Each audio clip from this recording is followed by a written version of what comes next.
හරි අපි මේ වීඩියෝ එකේදී කතා කරනවා ගැමා ඩිස්ට්‍රිබියුෂන් එක ගැන. සෝ ගැමා ඩිස්ට්‍රිබියුෂන් කියලා කියන්නේ ඒක හරියට දැන් මොන හරි ටයිම් පීරියඩ් එකක් තියෙනවා. ඒ ටයිම් පීරියඩ් එකේ මොන හරි ඉවෙන්ට්ස් ටිකක් ඒ ටයිම් එකේ මේ මොකද මේ කරන්න තියෙනවා. හරිද? හැබැයි මේ ඒක අර වේටිං ලිස්ට් එකක ඉන්නවා වගේ දෙයක්. then ඔයාලට මම ලියලා තියෙනක පේනවා ඇති the gamma distribution is a continuous probability distribution used to model හරිද the waiting time until a certain number of events happen යම් කිසි events ප්‍රමාණයක් වෙනකන් අර මේ ටයිම් වකවානුවක් තුළ වෙයිට් කරන තමයි මෙන්න මේ ඩිස්ට්‍රිබියුෂන් එක යූස් කරන්නේ. ඇත්තටම මේ ගැමා ඩිස්ට්‍රිබියුෂන් එක කියලා කියන්නේ පොඩ ෆන්ඩමෙන්ටල් එකක්. ඒ කියන්නේ ඕක පාවිච්චි කරලා තමයි ඉස්සරහට එන පොඩක් ඩිස්ට්‍රිබියුෂන්ස් අපි එළියට අරගන්නේ. ඒ හින්දා මේක නිකන් නොලෙජ් එකක් විතරක් තියුවත් හොඳටම ඇති. අපි මේ ගැමා ඩිස්ට්‍රිබියුෂන් එකේ තියෙන මේ probability density function එක ගැන පොඩක් කතා කරමු. probability density function එක ගැන කතා කරමු. හරිද? so probability density function එක අපිට ලියන්න පුළුවන් gamma එකක lambda alpha x alpha වෙන එක e minus lambda x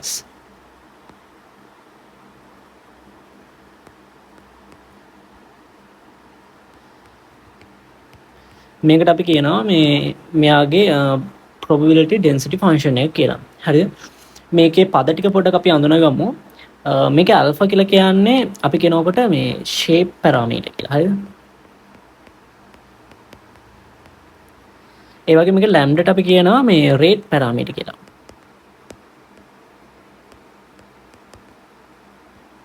ඒ වගේ වලට පේනවා මේ යට තියෙන අලුත් මේ function එකක්. මේ function එකට අපි කියනවා gamma function කියලා. සාමාන්‍ය gamma function එක අපිට මෙහෙම ලියන්න පුළුවන්. gamma function එක සමාන වෙනවා අනුකලනය බිඳුවේ සිට අනන්තය දක්වා x alpha ඍණ 1 e minus x dx. මේ තියෙන අපේ gamma function එක. හරිද? මේ gamma function එක තමයි සම්පූර්ණ කරලා යට තියෙන්නේ. හරිද? මේකට අපි කියනවා මේ මොකද gamma distribution එක probability density function එක සහ gamma function එක. හරිද? මේකේ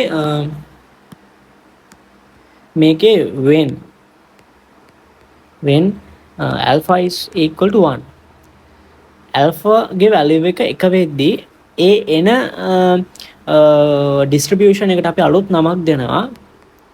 then it is known as exponential distribution. Exponential distribution. හරිද? exponential distribution එක කියනවා alpha කියන එක වෙද්දී. ඔච්චර gamma function එක සහ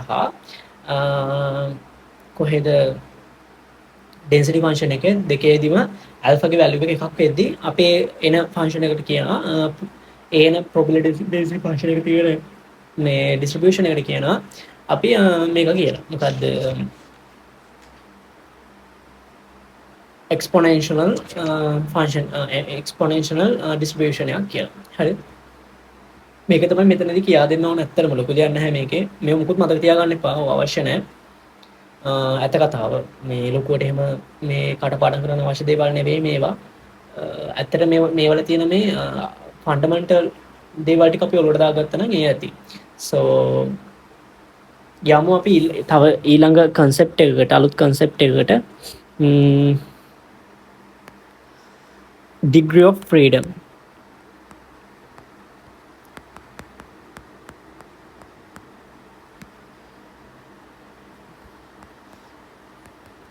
හරි මේ degree of freedom කියලා කියන්නේ ඒක හරියට මේ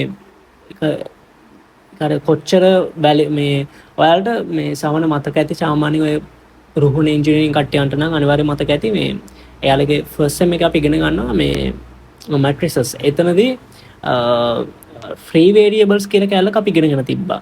ඒ කියන්නේ අපි ගාව මෙහෙම ඉක්වේෂන්ස් දෙකක් આવත් x + y + z සමානයි 0යි x + y + 2z සමානයි 1යි කියලා આવතින් අපි මෙතන මොන හරි වේරියබල් එක ෆ්‍රී වේරියබල් කරගත්තා.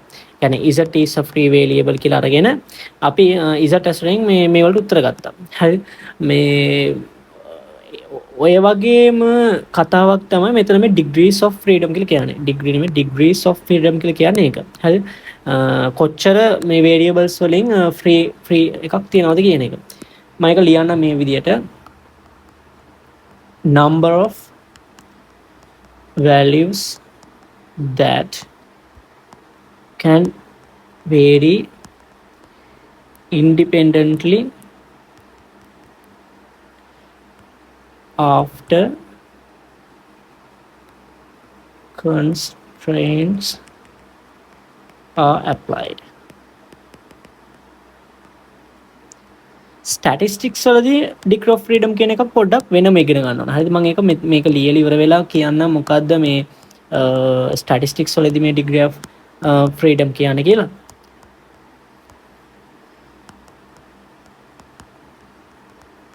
හරි. ඇත්තටම ස්ටැටිස්ටික්ස් වලදී අපි පාවිච්චි කරනවා මෙන්න මේ කන්ස්ට්‍රේන්ට්ස් කියන එක.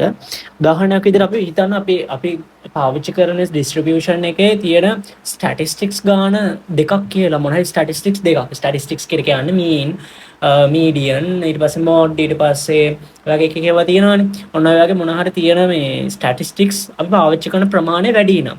හරිද? ඩිස්ට්‍රිබියුෂන් එක කන්ස්ට්‍රේන්ට්ස් ගාන වැඩි වෙනවා. එතකොට තියෙන මුළු වැලියුස් ගානෙන් කන්ස්ට්‍රේන්ට්ස් ගාන අඩු කරාට පස්සේ එන එකට තමයි අපි කියන්නේ ඩිග්‍රී ඔෆ් ෆ්‍රීඩම්ස් කියලා කියන්නේ. හරි.